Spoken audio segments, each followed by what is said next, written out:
Oi, gente, tudo bom com vocês? Eu tô bem, graças a Deus. Cheia de planos, cheia de sonhos e coração abrindo, tô feliz. Vamos falar um pouquinho do que é o envelhecer? Eu só posso falar de mim, né, gente? E aí vocês colocam como é que é pra vocês. Eu tô com 61 anos e há muitos anos eu já percebo o envelhecimento no meu corpo. E principalmente quando a gente adoece um pouco, parece que isso acelera, né? Então, já faz, sei lá, uns 10 anos ou mais que eu percebo assim, bastante flacidez no rosto, nos braços, nos lábios, né, com muitas rugas. Mas isso não me detém, isso não me para. Porque quando eu me conecto com o meu sentimento, tem muita vida. Tem muita vontade, tem muito desejo, tem muita esperança, vontade de aprender, vontade de me relacionar com as pessoas e de aprender com elas, muito desejo de fazer coisas legais, coisas boas para mim, mas coisas boas para o outro também. Então, isso tem me dado equilíbrio entre o envelhecer do corpo e o florescer do espírito e da alma. Isso tem que estar equilibrado, né? Pra gente não pirar o cabeção. Não pode pirar, gente.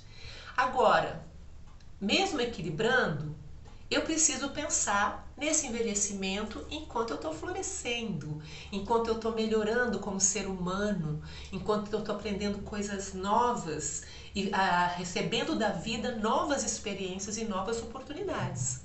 Então, como cuidar desse corpo que está em processo de envelhecimento?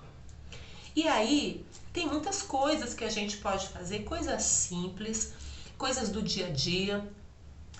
E quanto mais cedo a gente começar a viver essas coisas e praticar, melhor.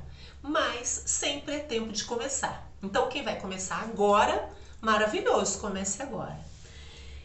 Primeira coisa, ter mente, pensamentos saudáveis, bons. Não perder tempo pensando mal do outro ou na opinião do outro, não se desgastando com aquilo que a gente não pode modificar.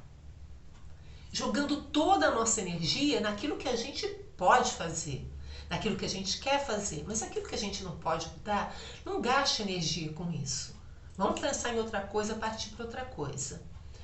Não perder tempo com briguinhas, com picuinhas, ou tentando fazer o outro pensar como você, entendendo que cada um pensa de um jeito e tá tudo bem. Ninguém tem que ceder a ninguém nos pensamentos. A gente pode ouvir a outra pessoa, pensar sobre aquilo, gostou, beleza, não gostou, descarta. Então, ter uma mente tranquila, ter uma mente em paz. Acho que esse é o primeiro ponto. O segundo ponto, beba água. Muita água sempre. Eu tomo uns 4 litros de água por dia, às vezes acabo tomando mais. A gente faz muito xixi. Às vezes é chato que tem que estar parando nos lugares para fazer xixi se a gente estiver na rua.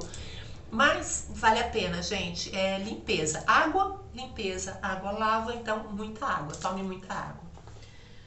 Outra, terceira coisa, pensar na alimentação. Procurar ter uma alimentação legal, saudável. Não comer demais, né? Procura estar conectado assim, ó. Tô comendo de fome ou tô comendo de vontade ou de gula? Então coma o necessário para saciar a sua fome, entendendo que quando vier outra fome, você faz uma outra refeição, se alimenta de novo, mas sempre mantendo um volume adequado para a sua fome. Isso é muito saudável. Não passar do limite.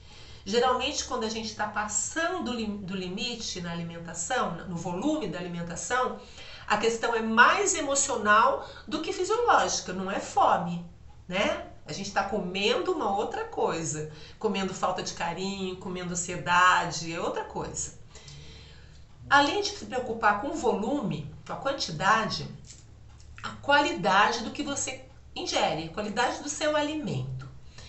Procura estar conectado com você na hora de se alimentar, para sentir o alimento. Porque às vezes o que é um alimento que é bom para mim pode não ser bom para você. Então por isso que é muito difícil dizer assim, ah, come tal coisa que é muito saudável. Nem sempre. Às vezes o que serve para mim não serve para você. Mas se você se conectar com você e sentir a sua alimentação, percebe como é que desce assim pela garganta, pelo esôfago, estômago.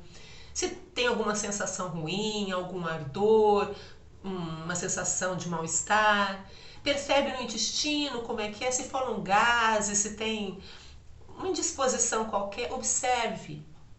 Se você observar, você vai poder falar, esse alimento não me fez bem. Na dúvida, eu vou parar de comer por uns 10 dias e aí eu como de novo. Se não me fizer mal, então não era isso, talvez fosse uma outra coisa. Vai observando assim, em todo alimento. Dentro disso, procura colocar sempre alimentos mais naturais. Tudo que você compra na feira é melhor, é mais natural. Tudo que você compra no mercado, no supermercado, que é coisa enlatada, coisa embalada, já não é natural. Então, deixa de lado assim, se você quiser, né? No seu dia a dia, coisas que são muito processadas, biscoitos, bolachinhas, essas coisas de supermercado mesmo, né? Misturinhas de patê, assim, que vem ali com data de validade. Deixa essa coisa um pouco de lado e procura ficar mais nos alimentos naturais. Existem coisas que fazem muito mal para a saúde, que são muito inflamatórias, mas está muito assim no hábito alimentar das pessoas no dia a dia. Se você conseguir diminuir pelo menos o açúcar, o sal diminui bastante, o glúten que tem na farinha de trigo, tanto a branca quanto a integral tem glúten. O glúten ele forma tipo uma colinha e aquilo vai virando um grudezinho assim no intestino da gente. Não é bom, não é legal. Gordura em excesso, tenta diminuir essas coisas e vai ver como é que você se sente. Se você tiver muito afim, corta essas coisas e aí você, depois de uns 10, 15 dias, anota ali, ó, tô me sentindo assim, assim, assim. Anota primeiro como tá antes e depois como ficou depois de 10, 15 dias. Isso é muito importante, uma alimentação saudável. Você vai perceber que comendo comida mais limpa, você tem um humor melhor, tem mais disposição, dorme melhor. Isso é muito importante no processo de envelhecimento. São coisas muito sagradas para a gente envelhecer bem. Uma outra coisa, que eu até já me perdi, acho que é a quarta coisa, é o movimento. Então, se você pode frequentar uma academia, ótimo, vai frequentar a academia. Mas caminhar, a gente pode caminhar em qualquer lugar, né? Na estrada, qualquer rua, parque, sim, ótimo. Eu, por exemplo, eu moro num apartamento, num prédio de 18 andares. Então, todo dia eu subo e desço 6 vezes esses 18 andares. É um exercício muito bom, me dá muita energia, dá um gasto assim, né? Eu transpiro bastante, mas depois eu me sinto muito cheia de energia. Mas só trabalha os músculos inferiores, né? Não trabalha braço. Então, o que que eu faço? Eu tenho aqui em casa um investimento único, você gasta uma vez só. Eu tenho alguns pezinhos, peso de 2 quilos, peso de 3 quilos, eu tenho uma barrinha assim, que chega a dar 10 quilos. Juntando, né, os dois lados vai dar 10 quilos para eu trabalhar braço. Porque eu sempre tive os braços mais frágeis e há 2 anos, 1 ano e pouco, 2 anos eu quebrei braço, aí fiquei muito parada.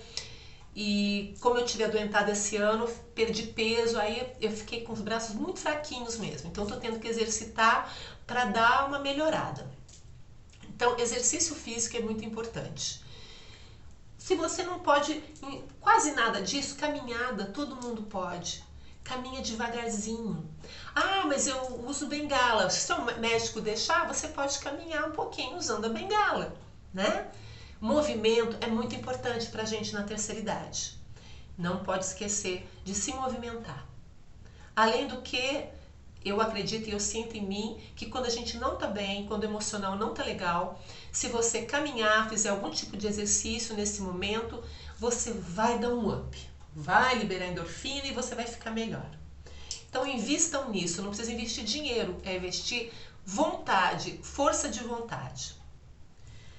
Bom, depois dessas coisas que a gente pode fazer, tem uma outra coisa que é, a gente até já falou sobre isso, né, sobre a opinião do outro, é deixar de lado os comentários maldosos das pessoas. Porque infelizmente a gente está vivendo um tempo, ou a gente vive num país onde as coisas são muito invertidas, né? Em alguns lugares, em alguns países, o idoso, ele é respeitado, ele é reverenciado, porque ele é o sábio, né? É aquele que já viveu bastante e pode dar bons conselhos. Mas não acontece muito isso aqui, é raro da gente ver, né? Ao contrário, a gente escuta muita ofensa. Eu já escutei muita coisa. Eu já fui chamada, até pela internet, né, de maracujá de gaveta. Realmente, gente, o maracujá vai ficando todo enrugado e eu tô cada dia mais enrugada. Mas eu sou um ser humano e a gente não trata assim um ser humano, né? A não ser que a gente não seja um ser humano. E às vezes eu fico até desconfiada que uma pessoa capaz de tamanha maldade para falar isso para uma outra pessoa, talvez ela não seja um ser humano, eu não sei que ser ela é. A gente escuta as pessoas usarem a palavra idoso como se fosse um xingamento. Assim, seu idoso, sai daí, seu idoso. Como se fosse uma ofensa. E na verdade é uma honra, é uma bênção. E eu sou muito grata. Eu tenho 61 anos. Olha quanta oportunidade eu já tive de estar nesse mundo e de aprender. Quanta gente que não pode passar por isso, né? Que não pode ter a felicidade de ver os filhos crescendo, de vivenciar tanto amor como eu já vivenciei, de tanta amizade. Enfim, eu desejo de todo o coração que as pessoas tão preconceituosas que a gente conhece pela vida, que elas tenham a bênção, que elas tenham muita sorte e tenham muita saúde para merecer o envelhecimento. Porque eu já falei da minha mãe para vocês, né? A minha mãe morreu com 38 anos. A minha mãe não envelheceu. Minha mãe não teve rugas. Minha mãe morreu. Quem tá vivo, envelhece. Graças a Deus a gente envelhece. Graças a Deus. E é só o corpo. É só o corpo, gente. A gente tá cheio de vida, cheio de amor, cheio de emoção, cheio de sentimento, de vontades, de desejos. E tudo isso pode ser realizado. Não depende desse corpo. Depende, do nosso sentimento e daquilo que a gente quer entregar para o mundo. Sejam felizes, envelheçam com qualidade, com alegria, com amor. Fique com Deus.